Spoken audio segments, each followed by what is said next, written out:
याद रखो, जिस दुनिया में आप रहते हो ये दुनिया एक फेक दुनिया है। क्या ये दुनिया? ये एक नकली दुनिया है। और अब जैसे जैसे ये दुनिया आगे बढ़ती जा रही है, ये और नकली होती जा रही है, और करप्ट होती जा रही है, और अंधेरी होती जा रही है। और जितनी जरूरत आपको 2 साल पहले थी परमेश्वर की, अब आपको 10 गुना ज्यादा जरूरत है परमेश्वर की। अगर आप अगर आप एनालाइज करें, अगर आप देखें अपने आसपास इस महामारी के आने के बाद और जो घटनाएं दुनिया में हो रही उसके बाद, अगर आप एनालाइज करें, अगर आप देखें, अगर आप अपने दिमाग को चलाएं, अब आपको परमेश्वर की ज्यादा जरूरत है। इस फेक दुनिया में जो प्रमाण मांगती है, जो चिन्ह मांगती है, जो व्यभिचार से भरी हुई है, इस फेक दुनिया में अब आपको परमेश्वर की ज्यादा जरूरत है। अब उतनी जरूरत है कि आप उसके वचन को इतना ध्यान से सुने और उस पर कान लगाएं, क्योंकि ये वचन पे कान लगाना और इसको ध्यान से सुनना, ये आपकी पास्टर की बरकत नहीं, ये आपकी बरकत का कारण है। अब जितना ध्यान आप 2 साल पहले लगाते थे, आपको उससे अधिक ध्यान देना होगा और उस पर चलना होगा। अगर आप उन चैलेंजेस से, उन चुनौतियों से पार आना चाहते हो जो अब आपकी लाइफ में, जो अब इस दुनिया में, इस देश में, पूरी वर्ल्ड में जो चैलेंजेस, जो चुनौतियां चल रही है, अगर आपको उनसे पार आना है, आपको पहले से अधिक ध्यान देना होगा। पहला राजा 13 उसकी 28 और 29 आयत में लिखा,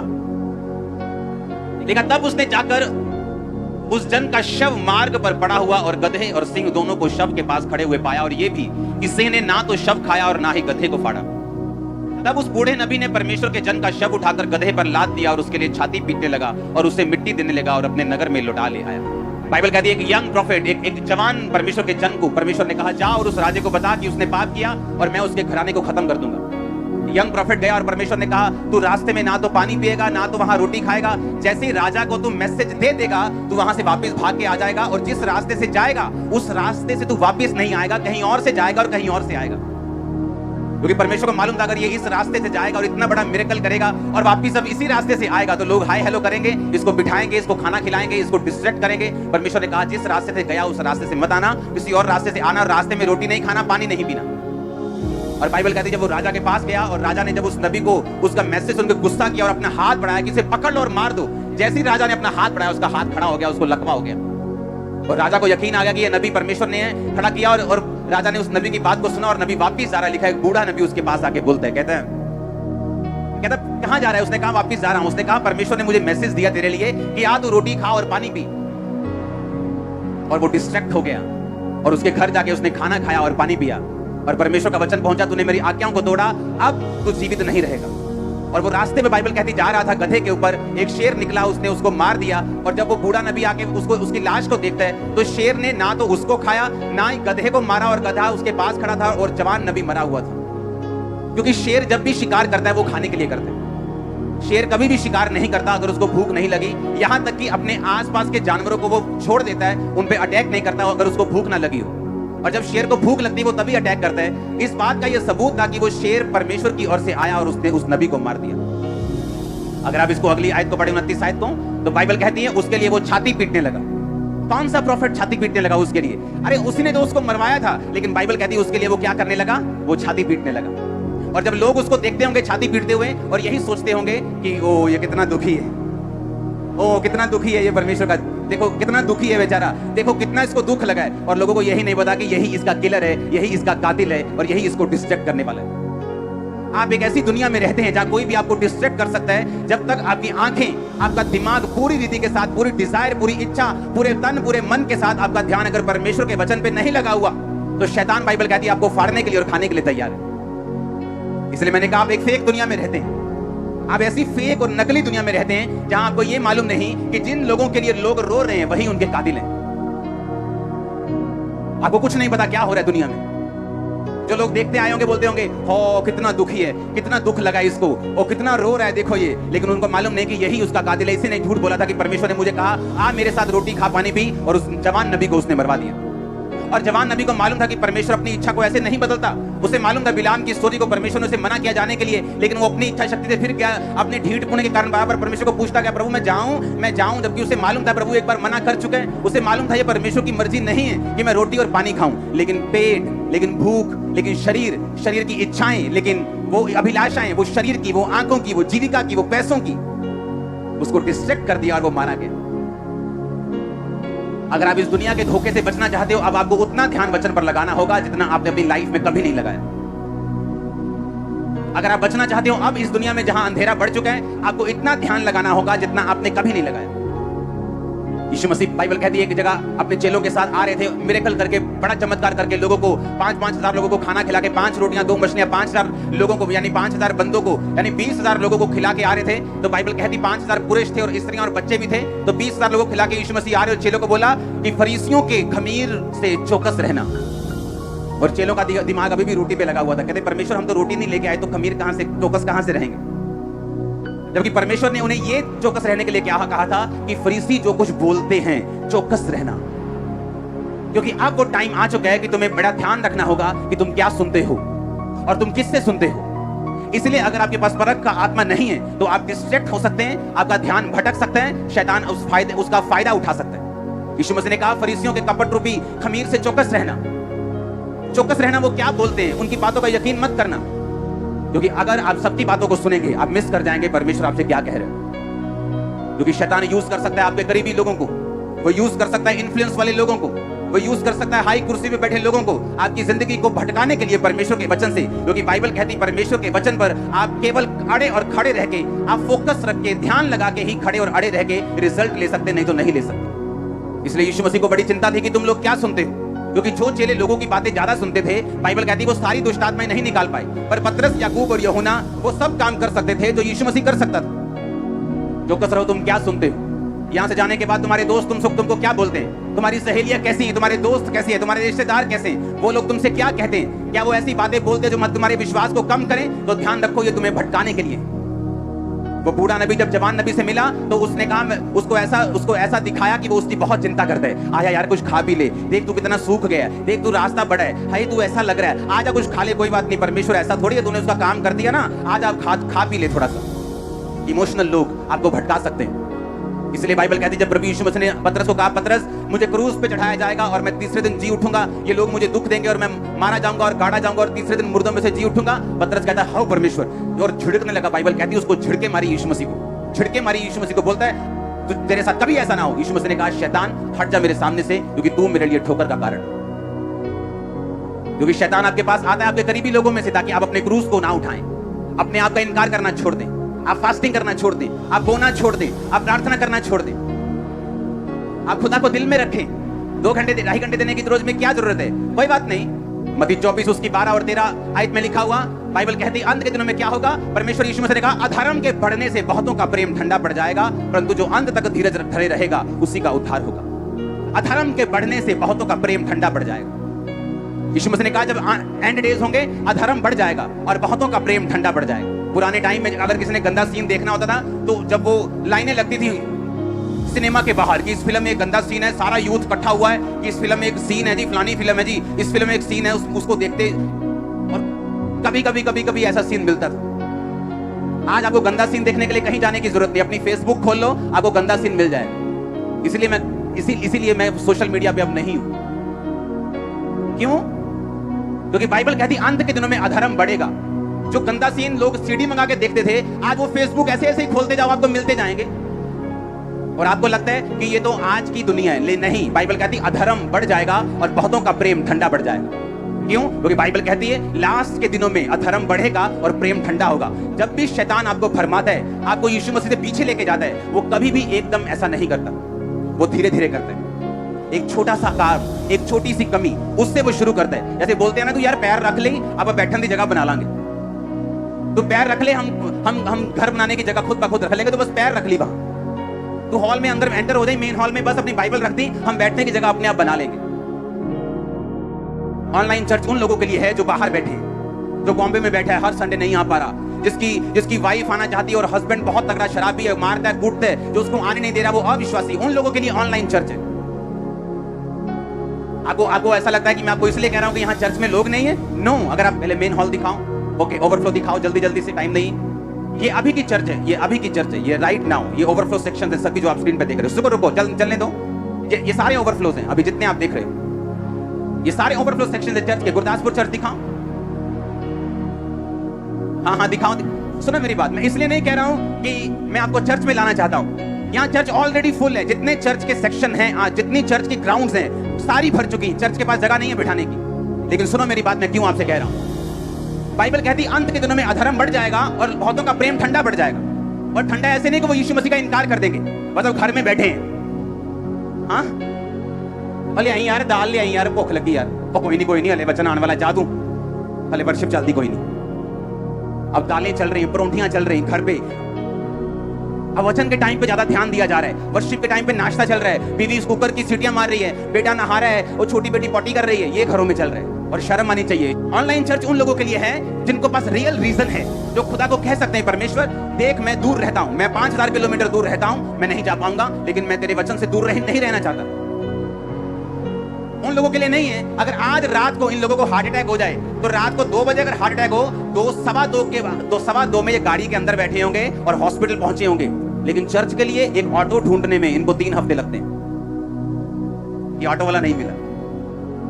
इसलिए परमेश्वर ने कहा अंत के दिनों में लिखो, अधर्म के बढ़ने से बहुतों का प्रेम ठंडा पड़ जाएगा।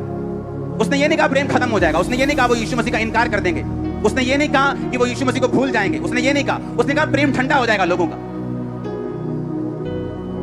2030 में चाइना इस दुनिया का सबसे बड़ा क्रिश्चियन देश होगा। मालूम क्यों? आपको लगता है अमेरिका होगा, किसी को लगता है ये देश होगा। चाइना इस दुनिया का सबसे बड़ा क्रिश्चियन देश होगा। आज अगर संडे है तो मॉर्निंग 4 बजे 3 बजे लोग उठते हैं गुफाओं में, जहां 3-3 हजार 4-4 हजार लोग गुफाओं में मीटिंग्स करते हैं गुफाओं में, और 5, 6, 7 बजे सुबह तड़के से पहले, गवर्नमेंट जागने से पहले ही वहां से फाड़ी हो जाते, खत्म हो जाती मीटिंग। इतना प्यार करते हैं वो परमेश्वर को। क्यों? क्योंकि गवर्नमेंट उनको मीटिंग नहीं करने देती, वो सुबह उठते हैं। और वहां अगर आप जाके देखो, जिन लोगों को लगता है कि चाइना में सबसे अधिक अविश्वासी हैं, चाइना में सबसे अधिक नास्तिक लोग हैं, ये सब कुछ झूठ है, ये सारा कुछ मैथ है, ये सच्चाई नहीं। चाइना में जितनी कंपनियां, जितने सीईओ, जितने अमीर लोग, जितने गरीब लोग, हर एक बंदा जितने स्पीड से यीशु मसीह में आ रहे हैं, मैंने कहा 2030 में चाइना इस दुनिया का सबसे बड़ा क्रिश्चियन देश होगा। चाइना सबसे बड़ा देश होगा क्रिश्चियन दुनिया का। सुबह उठते हैं। आज मेरे को मैसेज आ रहा था कि हमारा हॉल जो है वो सुबह ही भर चुका है, मीटिंग शुरू होने से घंटों पहले मेन हॉल भर चुका है, ओवरफ्लो भरने शुरू हो चुके। ये निशानी है आप लोगों की, जो आप यहाँ पे मौजूद हो, कि परमेश्वर आपकी लाइफ को छुएगा और काम करेगा आपकी जिंदगी में। वो आपको भूलेगा नहीं। आप मेरी एग्जांपल देख लो, मेरी मेहनत देख लो। और लोग मुझे मूर्ख बोलते थे, यहाँ तक कि मेरे साथ काम करने वाले दूसरे क्रिश्चियन यूथ मुझे मूर्ख बोलता था कि इसको पैसे की कदर नहीं है, पैसे उड़ाता है यीशु मसीह के लिए, इसको अपनी लाइफ की कदर नहीं है, देखो कैसे रोजे रख के शक्ल बिगाड़ ली। लेकिन बाइबल कहती है मेरे प्रिय भाइयों, हिया बांधो, दृढ़ रहो, क्योंकि तुम जानते हो मसीह में की गई मेहनत तुम्हारी कभी व्यर्थ नहीं जाती। वो कभी व्यर्थ नहीं जाती। ये कौन कह रहा है? मैं नहीं कह रहा हूं, यीशु मसीह आपसे कह रहा है, अगर तुम मेहनत करोगे व्यर्थ नहीं होगी तुम्हारी मेहनत। अगर आज तुम चर्च में मौजूद हो, और मैं आपको बता देता हूं, जितनी अनॉइंटेड चर्च होगी, जितनी सामर्थी चर्च होगी, जितना खुदाबंद का वचन और मसा वहां काम करेगा, उतना ही शैतान आपको तंग करेगा उस चर्च से दूर करने के लिए।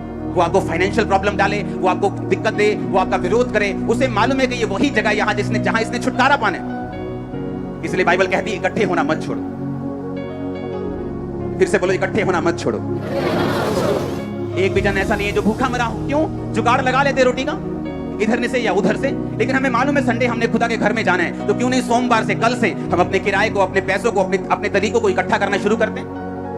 लेकिन नहीं, जब हमारे शरीर को जरूरत होती है दवाई की, हम रात को भी हॉस्पिटल चले जाते हैं। लेकिन जब आत्मा को जरूरत है, जिसके साथ आपका परिवार जुड़ा हुआ है, जिसके साथ आपका फाइनेंस जुड़ा हुआ है, जिसके साथ आपका फ्यूचर जुड़ा हुआ है, उसके लिए हम अलर्ट नहीं। क्योंकि बाइबल कहती है, फिर से पढ़ेंगे, अधर्म के बढ़ने से बहुतों का प्रेम ठंडा हो जाएगा। क्योंकि आज आपको आसानी से मिल रहा है। अगर आप चाइना में होते और यूट्यूब ना होता और फेसबुक ना होता और आपकी जब चर्च को ऑनलाइन चलने ना दिया जाया होता, तो आपको वैल्यू समझ आती।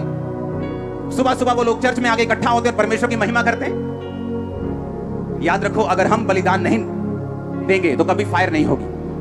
आग तभी बढ़ती है जब उसमें लकड़ी बढ़ती है, आग तभी बढ़ती है जब उसमें बलिदान बढ़ता है। अगर लकड़ी कम होगी तो फायर कम होगी। और शैतान आपकी मासी का बेटा नहीं है कि आपको छोड़ देगा। आप जितना अच्छे हैं वो उतना अधिक अटैक करेगा, आप जितने भले हैं वो उतनी टेढ़ी निगाह से आपको देखेगा, क्योंकि उसका काम है अच्छों को, भलों को खत्म करना।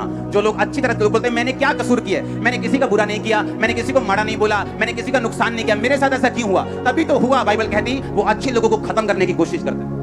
बुरे तो पहले ही नाश है, वो तो दूसरों का नुकसान करके अपना खुद ही बाद में करवा लेंगे, वो तो पहले से खत्म हो चुके हैं। लेकिन बाइबल कहती वो नाश करने, हत्या करने, घात करने और नष्ट करने के लिए आया। आपको प्राइस पे करना होता है परमेश्वर की प्रेजेंस में आने के लिए। आसान नहीं होता परमेश्वर की हजूरी में आना, लेकिन आपको अपने आप को डिसिप्लिन में रखना पड़ता है। कोई भी दिक्कत हो, कोई परेशानी हो, अगर आप उसके भवन में, उसकी प्रेजेंस में, उसी डिजायर, उसी इच्छा के साथ, बाइबल कहती है अपने परमेश्वर से पूरी मन, पूरी ताकत, पूरे प्रेम, पूरी शक्ति के साथ प्यार करना, क्योंकि अधर्म के बढ़ने से बहुतों का प्रेम ठंडा हो जाएगा। आसानी से घर पे मीटिंग मिलने से आपका प्रेम ठंडा हो जाएगा, परमेश्वर ने कहा। आज आप सिर्फ वर्शिप को ऑनलाइन मिस कर रहे हैं, कल आप वचन को भी मिस करेंगे, कल आपके फोन की चार्जिंग खत्म हो जाएगी, कल को इंटरनेट खत्म हो जाएगा। अपने पड़ोसी को बोलो, अधर्म के बढ़ने से जीसस ने कहा बहुतों का प्रेम ठंडा हो जाएगा। आप जानते हैं, अगर आप बाइबल ध्यान से पढ़ें, पहला राजा 17 बाब उसकी 1 से 6 आयत, तिशबी एलिया जो गिलाद के प्रदेशियों में से था, उसने अहाब से कहा, इस्राएल का परमेश्वर यहोवा जिसके समक्ष मैं उपस्थित रहता हूं, उसके जीवन की शपथ, इन वर्षों में मेरे कहे बिना ना मेह पड़ेगा ना औंस पड़ेगी। तब यहोवा का यह वचन उसके पास पहुंचा, यहां से चलकर पूरब की ओर करीत नामक नाले में जो यरदन के पूरब में है छुप जा, उस नाले का पानी तू पिया कर। मैंने कौवों को आज्ञा दी है कि वो तुझे वहां खिलाएं। बोलो, वहां खिलाएं। यहोवा का यह वचन मानकर वह यरदन के पूरब में करीत नामक नाले में छिपा रहा। सवेरे सांझ को कौवे उसके पास रोटी और मांस लाया करते थे और वो नाले का पानी पिया करता था। आपकी एक्सपेक्टेशन है, आपकी इच्छा है कि परमेश्वर आपको छुए, वो आपको चंगा करे, वो आपके परिवार में ब्रेक थ्रू दे, वो आपकी सेहत में ब्रेक थ्रू दे, वो आपको फाइनेंस को ब्लेस करे। ये सब चीजें ठीक हैं, बिब्लिकल हैं। बाइबल कहती है वो छुड़ाने के लिए आया, वो बचाने के लिए आया, उद्धार देने के लिए आया। वो उद्धार शारीरिक हो सकता है, मानसिक हो सकता है, फाइनेंशियल हो सकता है, आत्मिक है। एलिया, बाइबल कहती है, उस समय का ऐसा एक जन था जब अधर्म बढ़ चुका था और लोगों ने परमेश्वर को त्याग दिया था, क्योंकि जो राजा था, जो गवर्नमेंट थी, वो परमेश्वर के खिलाफ थी। जो राजा की पत्नी थी इजाबेल, वो बाइबल कहती है बाल नामक देवताओं के 850 उसने नबी रखे हुए थे शैतान के, जो उसके साथ उसकी मेज पर खाते थे। और आज की अगर वैल्यू लगाओ तो कम से कम 30 से 40 करोड़ रुपया एक साल का वो उनके सिर्फ खाने पर खर्च करती थी। और बाइबल कहती लोगों को परमेश्वर की आराधना करने की अनुमति नहीं थी, लोगों का प्रेम ठंडा हो चुका था। लेकिन बाइबल कहती परमेश्वर का एक जन उठा और वो धर्म त्याग के विरुद्ध लड़ा। एलिया ने बाइबल में पढ़ा, यहाँ यीशु मसीह ने, यहोवा ने लिखा था कि अगर लोग मुझे छोड़ देंगे मैं आसमान बंद कर दूंगा। उसने कहा परमेश्वर मैं तेरे से प्रार्थना करता हूँ, इन लोगों ने तुझे छोड़ दिया, आसमान बंद कर दे, इन लोगों को भूखा मरने दे, इन पे कोई बारिश ना आए और अकाल पड़ जाए। तब मोटरें नहीं होती थी कि सबमर्सिबल लगाया और मोटर से पानी ले लिया। और परमेश्वर ने उसकी प्रार्थना को सुना और बारिश, परमेश्वर ने कहा ठीक है मैं बंद करूंगा, औंस नहीं आएगी। और वो राजा के पास आके बोला, राजा मेरे कहे बिना ना बारिश आएगी ना औंस पड़ेगी, क्योंकि मेरी प्रार्थना से परमेश्वर ने ये बंद किया। मैं इसकी जिम्मेवारी लेता हूं कि मेरे कहे बिना ना तो बारिश बरसेगी ना औंस पड़ेगी। देखा, वो कह के यहां वहां से चल पड़ा और परमेश्वर ने कहा अब एलिया ऐसा कर, करीत नामक नाले में जाके छुप जा, वहां पानी होगा तो पिया करना, और कौवे सवेरे और शाम को तेरी रोटी लेके आया करेंगे और तुझे वहां खिलाएंगे। बोलो, वहां खिलाएंगे। कहां खिलाएंगे? जहां परमेश्वर ने उन्हें भेजा, वहां नहीं जहां एलिया चाहता था। वो रोटी आपके घरों में ऑनलाइन नहीं खिलाएगा, वो चर्च में खिलाएगा। आप समझ रहे मेरी बात को? बाइबल कहती परमेश्वर ने कहा वो तुझे वहां खिलाएंगे जहां मैं तुझे भेज रहा हूं। जहां तू अपनी मर्जी से बैठे हैं वहां नहीं, जहां मैं तुझे भेज रहा हूं वो तुझे वहां खिलाएंगे। जब आप धर्म त्याग के विरुद्ध लड़ते हैं, जब आप उन लोगों में सुसमाचार देने जाते हैं कि आप यीशु मसीह के साथ मेल मिलाप कर लो, ये वही चीज है जो एलिया कर रहा था। तो बाइबल कहती है जैसे ही आप परमेश्वर के लिए खड़े होते हैं, जैसे ही आप परमेश्वर वाली जगह पे निकलते जाने के लिए, बाइबल कहती है परमेश्वर उन चीजों से आपकी सप्लाई को पूरा करता है जिन चीजों से आपने कभी उम्मीद नहीं की होती। एलिया को 3 बार खाना मिला है स्वर्गीय इंतजाम से। पहली बार उसे कौवों ने खिलाया, दूसरी बार एक विधवा ने उसे खिलाया जब उसका आटा, उसका मैदा और तेल खत्म हो चुके थे, और एलिया की प्रार्थना से वो आटा और मैदा बढ़ते रहे और उस छोटे से जार में कभी खत्म नहीं हुए जब तक अकाल खत्म नहीं हुआ। तीसरा, स्वर्गदूत ने उसे रोटी और पानी दिया और उसने खाया। अगर आप कौवों की बात सुने तो कौवे ऐसा जीव है जो इंसानों से डरते हैं, इंसानों के पास नहीं जाते, और ऐसा जीव है जो इंसानों से चुराते हैं, ढाबों से चुराते हैं, आपके घरों से चुराते हैं। आपके घर में कभी कौवा 10 किलो की थैली रख के गया आटे की, कभी चिकन तंदूरी रख के गया हुआ था, हाँ मटर पनीर रख के गया हुआ, ऐसा हुआ है कभी? लेकिन बाइबल कहती एलिया जब उस नाले के बाहर आया, एलिया जब करीत नामक नाले का जल सूख गया और परमेश्वर ने कहा जा मैंने विधवा को तेरे खिलाने की आज्ञा दी है, बाइबल कहती जब एलिया उस नाले से बाहर आया तो एलिया पहले से अधिक मोटा हो चुका था। और जब एलिया बाहर आया तो लोग देखते होंगे कि क्या चक्कर है, ये हम पतले हो रहे हैं, हम लोग सूख रहे हैं, एलिया मोटा हो रहा है, ये क्या चक्कर है? लेकिन बाइबल कहती एलिया जो था वो धर्म त्याग के विरुद्ध था। एलिया जो था वो परमेश्वर के साथ पूरे मन से आप प्यार करो, इस बात के लिए वो फाइट करता रहा। और जब आप इस बात के लिए लड़ते हैं, आप सुसमाचार देने के लिए जाते हैं, आप अपने रिश्तेदारों को सुसमाचार देते हैं, आप लोगों को सुसमाचार देते हैं। ऑनलाइन मीटिंग उन लोगों के लिए है, अगर आपका एक मित्र, अगर आपका एक रिश्तेदार यकीन नहीं करता, आप उसको लिंक भेज सकते हो, भाई ये मीटिंग देख। कि वो आ नहीं सकता, वो आने में आना का नहीं कर रहा, लेकिन अपने मोबाइल पर देख तो सकता है ना। और बाइबल कहती है एलिया धर्म त्याग के विरुद्ध लड़ा। और बाइबल कहती है जैसे ही वो परमेश्वर के लिए खड़ा हुआ, परमेश्वर ने कहा अगर तू मेरे लिए खड़ा है तो मैं तेरे लिए खड़ा हूं। अगर तू मेरे लिए खड़ा है तो मैं तेरी जरूरतों को वहां से पूरा कराऊंगा जहां तू सोच भी नहीं सकता। आज इस मीटिंग के बाद जब आप घर वापस जाएंगे, मेरे स्वर्ग का परमेश्वर, वो एलिया का और मेरा परमेश्वर आपको खिलाने वाला है स्वर्ग से यीशु मसीह के नाम में। वो आपके बिजनेस के लिए, आपके फाइनेंस के लिए, आपके बच्चों की फीस के लिए स्वर्ग से इंतजाम करेगा। मैं आपको सच कह रहा हूं। कितने मेरी बात पे यकीन कर रहे हैं? मैं आपको एक ही क्वेश्चन कर रहा हूं, क्या आप परमेश्वर के लिए खड़े हैं या नहीं? क्या आप लोगों की भीड़ में शामिल हैं जो भीड़ में शामिल हो गए कि नहीं हम राजा के खिलाफ नहीं जा सकते, नहीं हमें वो मार देंगे, नहीं ऐसा हो जाएगा। पर बाइबल कहती है एलिया परमेश्वर के लिए खड़ा रहा, और जब वो परमेश्वर के लिए खड़ा रहा, परमेश्वर ने उसकी जरूरतों को पूरा किया। कौवे उसे खिलाते रहे सवेरे और शाम, भूलते नहीं थे, टाइम पर आते थे, सवेरे शाम। और ये नहीं सिर्फ खिचड़ी लेके आते थे, लिखा मांस और रोटी लेके आते थे, सूखा हुआ खाना नहीं लेके आते थे, फ्रेश फूड सुबह शाम लेके आते थे, सुबह शाम। वो क्यों आपको बरकत दे, क्यों आपका फाइनेंस बढ़ाए, क्यों आपका बिजनेस बढ़ाए? क्या किया आपने परमेश्वर के लिए? जिस दिन आपका फाइनेंस, आपकी नौकरी, आपका पैसा, जिस दिन परमेश्वर के कामों में जाना शुरू होगा, जिस दिन टाइथ और ऑफरिंग देनी शुरू करोगे, उसी दिन परमेश्वर आपका इंतजाम भी करना शुरू कर देगा, क्योंकि आप उसके काम के लिए खड़े हैं, आपका फाइनेंस उसके काम के लिए खड़े है। बाइबल कहती पोतीफर की पत्नी सिर्फ ऐसी थी जो यूसुफ के अधीन नहीं थी, और उसी पर शैतान ने अटैक किया। आपकी जो चीज परमेश्वर के अधीन नहीं, उसी पे शैतान अटैक करता है। आपकी प्रार्थना तो पूरी है, रोजे तो पूरे हैं, लेकिन हम ऑफरिंग में कमजोर हैं, हम देने में कमजोर हैं, और वहीं पे शैतान अटैक कर रहा है कि हम सामर्थी तो हैं लेकिन गरीब भी। ऊंची आवाज में हालेलुया बोलो।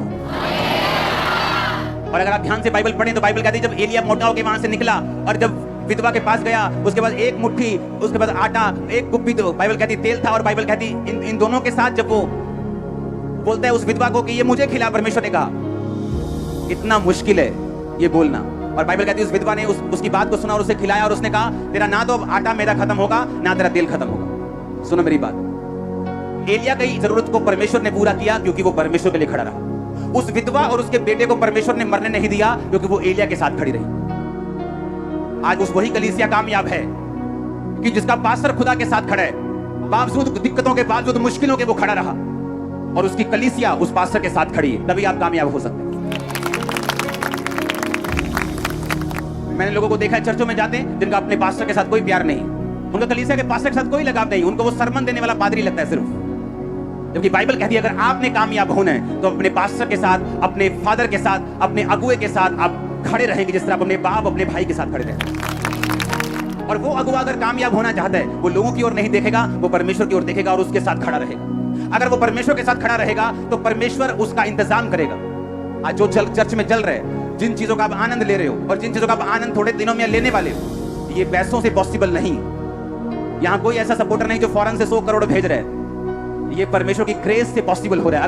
अगर आप इस चर्च का फाइनेंस देखेंगे, आप हैरान हो जाएंगे कि इतने बड़े प्रोजेक्ट कैसे चल रहे हैं। ये प्योर ग्रेस है परमेश्वर की, ये कौवे ही हैं जो परमेश्वर का काम कर रहे हैं। और अगर आप इस चर्च में देखो, लोग बरकत पा रहे हैं, लोग आशीषों को ले रहे हैं, क्यों? क्योंकि वो चर्च के साथ खड़े, उन्हें मालूम है चर्च में परमेश्वर का काम हो रहा है। क्योंकि जो पादरी, जो विश्वासी, जो प्रॉफिट, जो प्रेरित, जो पास्टर, जो टीचर परमेश्वर के साथ खड़े है, उसकी जरूरतें परमेश्वर पूरी कर रहे हैं। और जो कलीसिया अपने पास्टर के साथ खड़ी, उस कलीसिया की जरूरतों को परमेश्वर पूरा कर रहे हैं। बाइबल कहती बहुत सी विधवाएं थी, लेकिन एलिया किसी के पास नहीं भेजा गया, सिर्फ सारपत की विधवा के पास। बहुत से क्रिश्चियन यहूदी थे जो मर गए, वो भी तो परमेश्वर के जन थे। वो कई विधवाएं थी, उनके कई इकलौते बेटे थे, उसी अकाल में वो मर गए। बाइबल कहती है क्योंकि परमेश्वर पक्षपात करने वाला परमेश्वर नहीं है, उसने सबके लिए काम नहीं करना। बाइबल कहती है वो उन लोगों के लिए काम करता है जो अपने विश्वास को दिखाते हैं। उसी विधवा ने उसे खिलाया। बाइबल कहती है वो लकड़ी बीन रही थी कि मैं लकड़ी बीनूं, इस एक मुट्ठी मैदा से और तेल से जो रोटी बने, मैं और मेरा पुत्र खाएं और मर जाएं। ये उसके मुंह का वचन था। एलिया ने कहा नहीं, पहले मुझे खिला। और बाइबल कहती जब उसने बोया, बाइबल कहती एलिया ने कहा अब तेरा मैदा भी खत्म नहीं होगा, तेरा तेल भी खत्म नहीं होगा। और बाइबल कहती जब तक अकाल रहा वो उस आटे में से और तेल में से खाते रहे। जिस दिन अकाल खत्म हो गया, वो आटा और तेल भी खत्म हो गया। अगर जो कलीसिया अपने विजन के साथ, अपने पास्टर, अपने अगुए के साथ खड़ी है, परमेश्वर उसकी जरूरतों को पूरा करता है। वो परमेश्वर को मालूम है इन्हें मरने नहीं देना। वो सब क्रिश्चियंस की जरूरतें पूरी नहीं करता, वो सब विश्वासियों की जरूरतें पूरी नहीं करता। आपको बहुत बड़ा पुलेखा है, बाइबल जिले के पंजाबी के अंदर पुलेखा पै गया था, आप बड़ी भूल में पड़े हो। वो सबकी जरूरतें पूरी नहीं करता, वो सबको चंगा नहीं करता। बाइबल कहती विश्वास से उस 12 साल की लहू बहने वाली औरत ने छुआ और चंगाई को लिया। और शमौन कोढ़ी जिसके घर में परमेश्वर खाना खाने के लिए गए, परमेश्वर पे शक ही करता रहा। अगर ये प्रॉफिट है तो इसको मालूम नहीं जो इसके पांव पड़ रही है वो एक पापन औरत है। अगर ये परमेश्वर का जन है तो ऐसे क्यों कर रहा है? अगर ये परमेश्वर का जन है ये ऐसा क्यों कर रहा है? वो शक्की रह के शमौन कोढ़ी का कोढ़ी रह गया। यीशु मसीह आए और चले भी गए और उसे कोई फर्क नहीं पड़ा। यीशु मसीह बाइबल कहता है अपने शहर में गए और बड़े सामर्थी काम नहीं कर सके क्योंकि लोगों का विश्वास वहां पे नहीं था। और ऐसी जगह जहां लोगों का विश्वास था, यीशु मसीह के कपड़े के छोर को, धागे को छू के लोग चंगे हो रहे थे। जिन बीमारियों से वैद्य भी उन्हें चंगा नहीं कर पाए, सारी दुनिया की सारी कमाई उड़ा दी, वो भी उन्हें हील नहीं कर पाए। दूसरा पतरस 2 बाब उसकी 6 से 8 आयत को पढ़ेंगे। सदोम और अमोरा के नगरों को विनाश का ऐसा दंड दिया कि उन्हें भस्म करके राख में मिला दिया, ताकि वे आने वाली भक्तिहीन लोगों की शिक्षा के लिए एक दृष्टांत बने। धर्मी लूत को, जो अधर्मियों के अशुद्ध चाल चलन से बहुत दुखी था, छुटकारा दिया, क्योंकि वह धर्मी उनके बीच में रहते हुए उनके अधर्म के कामों को देख देख कर और सुन सुनकर हर दिन अपने सच्चे मन को पीड़ित करता था। क्योंकि जब वो लोग इस वचन को पढ़ते हैं, उन्हें लूत राइट साइड दिखाई देता है कि वो अपने सच्चे मन को क्या करता था? पीड़ित करता था, उसे दुख लगता था, दुखी होता था लूत। आए जहां मैं रहता हूं यहां लोग पुरुषगामी है, बंदा बंदे के साथ सोता है, लेडी लेडी के साथ सोती है। वहां लोग, बाइबल कहती है इतना अधर्म था कि परमेश्वर ने नगरों का नाश कर दिया। पर बाइबल कहती जो लूत था, उनके कामों को देख देख कर और सुन सुनकर अपने सच्चे मन को पीड़ित करता था। इच्छा रखना एक बात है, हाय आज बहुत दिल कर रहा है यार चर्च जान दा, प्रभु इन्ना महान है ना, प्रभु इन्ना वधिया ना, खुदा ने तो इन्ने काम कीते मेरी जिंदगी च। भाई चलिए फिर चर्च। नहीं यार आज मैं घर ही देखनी ऑनलाइन। ऐसे लोगों के साथ बैठ जाओ और खुदा की बातें सुनो। ओ खुदा ने काम कीते, मेरा दादा खुदा दे काम करदा सी, मेरा मास्टर। सच्चे मन को पीड़ित तो करता था, पर भाई साहब निकले नहीं उस देश से, उत्थे ही फंसे रहे, उत्थे ही। सच्चे मन को पीड़ित तो बहुत करता था। कभी के देखा, कभी पापी देखा, व्यभिचारी देखा, दुखी तो बहुत होता था, पर वहीं रहता था। उसकी बरकत का कारण अब्राहम था। जब वो अब्राहम से लड़के गया, उसे मालूम नहीं था कि उसकी चरवाहे, उसकी भेड़ें इसलिए नहीं बढ़ रही क्योंकि ये एरिया ऐसा है या वो बिजनेस ही ऐसा है कि बढ़ेगा ही बढ़ेगा। वो अब्राहम की अनॉइंटिंग थी उसके ऊपर। जैसे ही वो अलग हुआ, सारा कुछ बदल गया। सच्चे मन को पीड़ित करता था। ये भैन जी बहुत दुख होया, पर भैन जी ने करना कुछ नहीं तड़े, पंजी नहीं कट के देनी तुहानू कि भैन जी आलो मेरे वालों हेल्प। भैन जी पर दुखी बहुत है तड़े। सच्चे मन को पीड़ित तो बहुत करता था, पर उस देश को छोड़ के नहीं गया। आगे अब्राहम से माफी नहीं मांगी, मुझे माफ कर दे, मुझे कहीं और भेज दे, जहां तू कहेगा मैं वहां जाऊंगा, लेकिन तेरे मसे से अलग नहीं हूं। और बाइबल कहती है जब दूत वहां पे पहुंचे, दूतों ने कहा अब निकल यहां से। अब निकले कैसे? वाइफ उस इन्फ्लुएंस में रहती है, उन लोगों के वाइफ के अंदर पूरा घुसा हुआ है सदोम अमोरा, बच्चों के अंदर घुसा हुआ है, जो उसके साथ दामाद थे उनके अंदर घुसा हुआ है, लड़कियों के अंदर घुसा हुआ है। जाना नहीं चाहते थे वहां से, दूतों ने धक्के मार मार के निकाला और वाइफ ने पीछे देख लिया और लिखा नमक का खंबा बन गई। चलो वाइफ खत्म हो गई, रह गई 2 बेटियां। गुफा में गई, अपने बाप के साथ सो गई। मोआब पैदा हुआ, अम्मोन पैदा हुआ। और बाइबल कहती इन दोनों जातियों से परमेश्वर ने सदियों तक, सालों तक नहीं, सदियों तक नफरत की परमेश्वर ने, अम्मोनियों के साथ, मोआबियों के साथ। क्योंकि जो लड़कियां सारा दिन पाप होते देखेंगी, सारा दिन गंदगी देखेंगी, अपनी सहेलियां, अपने सभी लोग सारा दिन व्यभिचार, सारा दिन गंद, उनको वो कूल लगने लगता है, उनको वो नॉर्मल लगने लगता है। उनको लगता है ये नॉर्मल है, ये 10 बॉयफ्रेंड तो नॉर्मल है, ये चीजें तो नॉर्मल है, ये सब कर रहे हैं, सब करने कुछ हुआ इनको कभी भी? वो कितना अमीर है, अभी उसने अभी रोल्स रॉयस निकाली है, अभी उसने देखो, अभी तो उसने लैम्बोर्गिनी ली है, देखो तो। अब सच्चे मन को वो पीड़ित करता था, इसीलिए सिर्फ वही बचा कि चलो पीड़ित तो करता था लेकिन वही बचा। ना उसकी बेटियां बची, ना बेटियों के आगे बच्चे बचे, क्योंकि वो नफरत की, मैंने ये नहीं कहा परमेश्वर ने सजा दी, मैंने कहा नफरत की परमेश्वर ने उन बच्चों के साथ। पत्नी नमक का खंबा बन गई, परिवार उजड़ गया, पूरा परिवार फिनिश हो गया लूत का। क्यों? स्टेप नहीं लिया, बस पीड़ित करता रहा मन को, दुखी होता रहा बस, और कदम कोई नहीं उठाया, उस देश से बाहर नहीं निकला। जब उसे मालूम है यहाँ पर के लोग रहते हैं, उसे मालूम है यहाँ पापी रहते हैं, उसे मालूम है यहाँ वो सब काम होते जो परमेश्वर के वचन के खिलाफ है, निकलता क्यों नहीं यहाँ से? तेरी पत्नी अब नहीं आएगी तो निकल जा, आ जाएगी पीछे तेरे, अगर खुदा तेरे साथ है वो भी आ जाएगी, तेरे बच्चे अपने आप आ जाएंगे, निकल तू खुद यहाँ से। यही फर्क था अब्राहम में और लूत में। परमेश्वर ने कहा मैं अब्राहम को आशीष दूंगा, क्योंकि मैं जानता हूं अब्राहम अपने बाद अपने घराने को आज्ञा देगा कि वो यहोवा की आज्ञाओं को माने। अब्राहम कड़क था, उसे मालूम अपने बेटे को समझाया हुआ था कि बेटा मैं तेरा बाप हूं तब तक जब तक खुदा तेरा बाप है। जिस दिन वो तेरा बाप नहीं है मैं भी तेरा बाप नहीं हूं। मेरे नौकरों के समान रहना, मेरी प्रॉपर्टी की इच्छा मत रखना। सख्ती स्टेप लेना। और इसलिए हम कहते हैं अब्राहम इसहाक याकूब के परमेश्वर, लूत का परमेश्वर नहीं, किसका परमेश्वर? अब्राहम इसहाक और ऊंची आवाज में याकूब का परमेश्वर। हालेलुया, जोर से बोलो हालेलुया। सच्चे मन को क्या करता था वो? पीड़ित करता था। पर भाई साहब निकले नहीं वहां से, बस पीड़ित ही करते रहे मन। ये आज बिजनेस डाउन है, पीड़ित कर लिया मन को, लेकिन चर्च नहीं गए, बस पीड़ित कर लिया मन। वो वचन के डूअर्स को, वचन के मानने वालों को, चलने वालों को, सिर्फ सुनने वालों को नहीं, वो वचन पे चलने वालों को आशीष देता है। आमीन। कान खुल रहे हैं कि नहीं खुल रहे? और ये आप लोगों की बरकत के लिए हो रहा है, क्योंकि जैसे ही आप यहां से वापस जाएंगे आप दरवाजों को खुलता हुआ पाएंगे। जो दरवाजे शैतान ने बंद किए हुए हैं, आप देखो तो सही। अगर आप परमेश्वर के लिए खड़े हैं या उसके दास के लिए खड़े, उस विजन के लिए खड़े जो परमेश्वर ने दिया हुआ है, ऐसा हो नहीं सकता कि हेवन आपकी सप्लाई को पूरा ना करे। अगर वो आपकी सप्लाई को पूरा नहीं करेगा तो फिर किसकी सप्लाई को पूरा करेगा? अगर वो आपकी जरूरतों को पूरा नहीं करेगा फिर किसकी जरूरतों को करेगा? मत्ती 24:12-13 अधर्म के बढ़ने से बहुतों का प्रेम ठंडा पड़ जाएगा। हालेलुया। मेक श्योर इस लाइफ में जहां सब कुछ फेक है आपके आसपास, आपका ध्यान परमेश्वर के वचन पे खड़ा रहे। आप बाइबल को पढ़ते रहें, आप उन लोगों पे ध्यान देते रहें जो वचन पे खड़े रहने के कारण आशीषित हुए, और उन लोगों पर भी ध्यान देते रहें जो वचन से हटने के कारण शैतान का शिकार हुए। फिर आप परमेश्वर को दोष नहीं दे सकते, क्योंकि जो बच्चा अपने पिता के अधीन है, पिता उसी की रक्षा कर सकता है। अगर वो पिता को छोड़ के चला जाए, वो अपने बच्चे की रक्षा नहीं कर सकता। अगर आप वचन के नीचे हैं, आप अपने बाप के नीचे हैं। अगर आप वचन के नीचे हैं तो परमेश्वर आपकी सुरक्षा भी करेगा, आपके इंतजाम भी करेगा, आपके बच्चों को संभालेगा भी, उन्हें बड़ा भी करेगा, उन्हें अपने जैसा बनाएगा भी। उसे जानता आप कौन सा बिजनेस करते हैं, वो जानता आपको जॉब में कब बढ़ाना है, वो जानते हैं कौन सा स्टेप आपको कब लेने के लिए प्रेरित करना है, वो सब जानते हैं इन चीजों को। हालेलुया। मेक श्योर अपनी लाइफ को आप दोबारा से फिर से जांचें। हर कुछ दिन बाद अपनी लाइफ को जांचें। मैं जांचता हूं अपनी लाइफ को, हर कुछ दिन बाद, हर कुछ महीने बाद अपनी लाइफ को रीडेडिकेट करता हूं परमेश्वर के लिए, और अधिक डेडिकेशन के साथ, और अधिक डिजायर के साथ। उसने कहा तो अपने परमेश्वर से पूरे मन, पूरी शक्ति, पूरे प्राण, सब कुछ जो तेरे दिल में है, जो तेरे मन में है, जो तेरे शरीर में है, तेरी बुद्धि में है, कहता तू सबसे परमेश्वर से सबसे अधिक प्यार कर।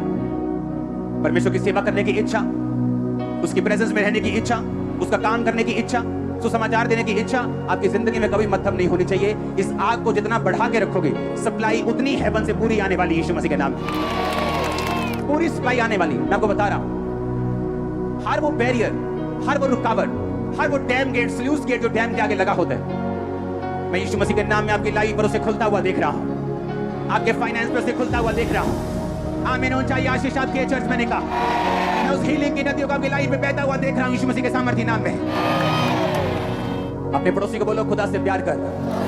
बाइबल कहती है जिससे वो प्यार करता है और जो खुदा से प्यार करता है, खुदा उसे छुड़ाता है।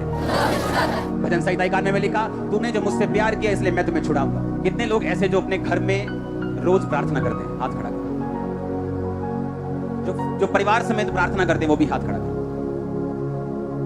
आपको परिवार समेत भी प्रार्थना करनी है, आपको अकेले भी प्रार्थना करनी है, आपको उसका रिजल्ट नजर आएगा। कोई भी चीज हो, आप थके हो ना हो, कोई काम हो, हमारे बच्चे रात को एक टाइम पे हमें प्रार्थना के लिए खींच लेते हैं, चाहे मैंने ऊपर 8 घंटे प्रार्थना की हो, क्योंकि जिस दिन परमेश्वर के लिए प्रेम ठंडा हो गया, वो ये नहीं कहता खत्म हो जाएगा। उसने ये नहीं कहा तुम परमेश्वर का इनकार कर दो, उसने कहा धीरे धीरे ये प्रेम क्या हो जाएगा, ठंडा पड़ जाएगा। अधर्म के बढ़ने से लोगों का प्रेम ठंडा हो जाएगा, और जब ठंडा हो जाएगा शैतान तब अटैक करेगा। मेक श्योर आपका प्रेम हमेशा गर्म हो खुदा के लिए। आप हमेशा उसकी सेवा के लिए खड़े रहें, उसके कामों के लिए खड़े रहें, उत्साहित रहें परमेश्वर के लिए। उसने ये नहीं कहा कि डर खुदा का मेरा बल है, उसने कहा परमेश्वर का आनंद मेरा बल है। उसकी सेवा करने का आनंद लो, प्रार्थना करने का आनंद लो। आप नहीं जानते वो प्रार्थना, वो फास्टिंग आपको कितनी मुसीबतों से बचा दिया जो आपकी तरफ आने वाली थी। आप नहीं जानते, जब आप परमेश्वर की सेवा के लिए, उसके काम के लिए लग जाते हैं, चाहे आप अपने चर्च के लिए काम करें, अपने अगुवे के लिए काम करें, खुदा के लिए काम करें, आप नहीं जानते परमेश्वर कितना आपको बचा के रखता है, क्योंकि वो जानता है अगर ये मुसीबतों में ऐसे फंसा रहेगा तो मेरा काम कैसे होगा। और वो आपके रास्तों को साफ करता है, आपको ग्रेस देता है, आपको अनुग्रह देता है कि आप बचे रहें और परमेश्वर के कामों में बढ़ते रहें। अपनी लाइफ के आसपास की चीजों को अपनी लाइफ के आसपास के बंदों को, अपनी लाइफ के आसपास जो भी हो रहा है, उनको आत्मिक रीति से देखो। कहां पे परमेश्वर काम कर रहा है, कहां शैतान आपकी आग को ठंडा करने की कोशिश कर रहा है, कहां पे वो आपकी आग को बुझाने की कोशिश कर रहा है, कहां पे वो आपकी लाइफ में काम करने की कोशिश कर रहा है, उसे ढूंढो, उसे खत्म करो। वो दिन बहुत नजदीक है, क्योंकि ये कोरोना शोरोना एक दिन आएगा, एक दो बार आके खत्म हो जाएगा। आप देखेंगे कि भीड़ नहीं, एक मास भीड़ खुदावंद के भवनों में आपको मिलेगी। मास गैदरिंग, मास गैदरिंग।